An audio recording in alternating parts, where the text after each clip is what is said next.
Thanks for staying with us on TVC News at 10. This edition features our Sunday specials. I am Esther Makwariola. We begin in Rome, where Pope Leo XIV has condemned the exploitation of the poor in his inauguration mass attended by world leaders and delegates from more than 150 nations. The 267th pontiff arrived at the Vatican on the Pope-mobile and was welcomed by the huge crowd as he toured St. Peter's Square. The Catholic leader expressed his concerns about the war in Ukraine in his prayer at the end of the service. And we have highlights of the inauguration in this report.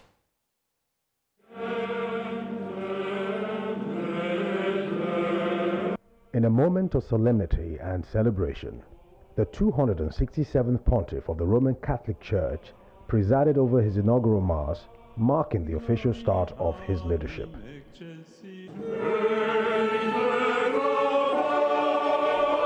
The ceremony follows a deeply symbolic tradition.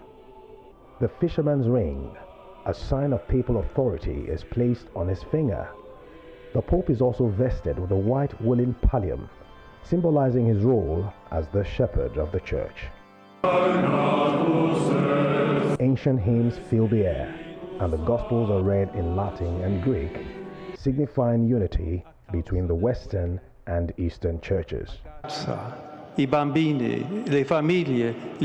In his first homily, Pope Leo XIV calls for peace and unity, addressing global conflicts including the war in Ukraine and the humanitarian crisis in Gaza.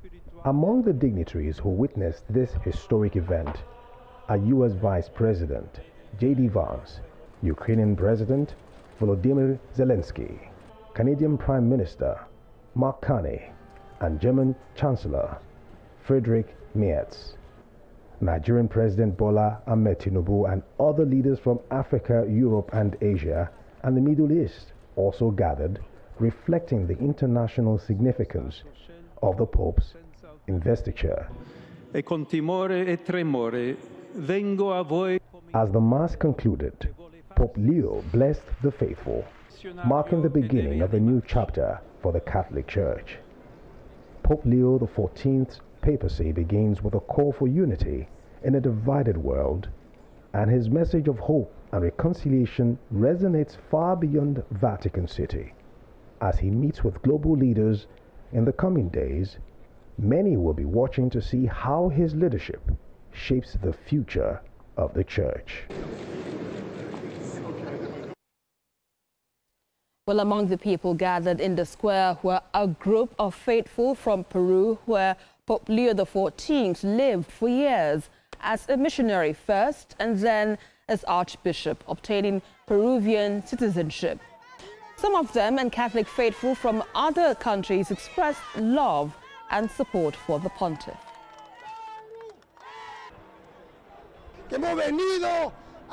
We are a Peruvian community that has come to shout and express our love for this Pope, who is also Peruvian and really fills us with joy. Because this place is the place of God and where we all lend our love to God now. Long live Peru, long live the Pope, long live the Pope.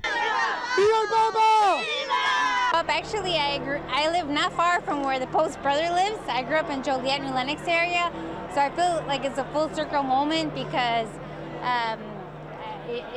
just to think that he was basically at my church last summer giving Mass, and now he's here giving Mass for the whole world. So I just feel it's a very special moment in my life, and I wanted to take part of it because it's not only historical but also spiritual. I think it's a very good choice. We said that to our cardinal who comes from our country, from Malta, and we told him, I think you made a very good choice, and because he seems to be an international collection of experiences. Everybody has his own ways of leadership, so I hope for a start he's good to go. So for me, it's okay. Well, President Bola Tinubu has described the inauguration of Pope Leo XIV at St. Peter's Square as a symbol of unity in diversity, The president says Nigeria is committed to interfaith dialogue and peaceful coexistence. Well, the president was among several global leaders who attended the historic mass marking the beginning of Pope Leo's ministry as the head of the Catholic Church. And also speaking at the Vatican City, the Minister of State for Foreign Affairs, Bianca Ojukwu, emphasized the global importance of the new Pope's mission, especially in the areas of peace and conflict resolution. It's consistent and the true sense of unity in diversity. And I'm greatly honored. We have to continue to work on it. It's a work in progress for the sake of our country and the continent as a whole. I think it's very, very symbolic and indicative of the great solidarity that he continues to show, not just to the Muslim community, but to the entire Christian community. He has shown this solidarity with the millions of people who are of the Catholic faith in Nigeria. Well, I think for me, what the president has shown is that he's a man who is tolerant of all religions and who believes in interfaith harmony, and who has even demonstrated it by the kind of appointments he made. It shows the fact that a Muslim president can be accepted and is liberal to carry the whole country along. So he represents not only the Muslim faith, but also Christians in Nigeria. And to provide more insight on President Tinubu's visit to Rome, I'm now being joined by the Senior Special Assistant to the President on Foreign Affairs and Protocol, Ademola Oshodi. Good to have you on the news at this time. So, yes, we saw the Catholic Pontiff shake hands with several world leaders, including the President Tinubu, after his inauguration mass. Now, talk to us how significant this visit is in